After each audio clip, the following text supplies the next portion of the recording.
మన జీవితములలో బాగా గమనించండి, ప్రతి దాని ఎదుట ఒక గోడ ఉంటుంది. ఖచ్చితంగా ఆ గోడ, దాని పేరు భయం అనే గోడ. ప్రతి పరిస్థితిలో, ప్రతి లెవెల్లో, ప్రతి స్టేజ్లో భయం అనేటువంటి గోడ తప్పకుండా మనం ఎదుర్కోవాల్సి వస్తుంది. ఏది మొదలుపెట్టినా భయం అనేటువంటిది గోడ ముందుగా నిలబడుతుంది.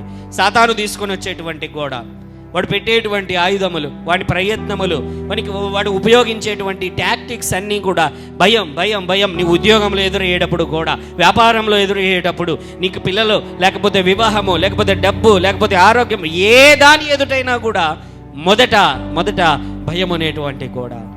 ఆ గోడను మనము దాటుకుంటూ వెళ్ళాలి. అయితే దేవుడి యొద్ద నుంచి మనం మాటను పొందుకోవాలి. హల్లెలూయా.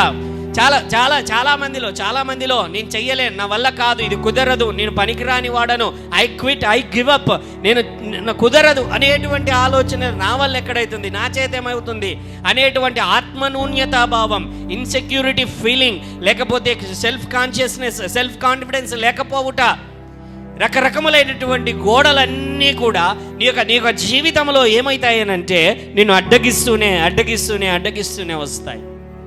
అయితే దేవుని వాక్యమే నీకు ధైర్యం ఇవ్వగలదు.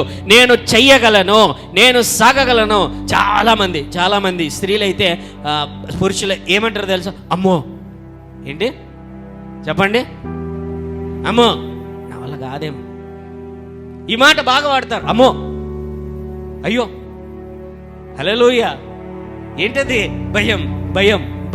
హల్లెలూయా. అయితే విశ్వాసముతో ఎప్పుడైతే ఒక్క అడుగు నువ్వు ముందుకేస్తే దేవుడు నీతో పాటు ఉండి చివరి అడుగు వరకు నిన్ను నడిపించేటువంటి వాడు మన దేవుడు.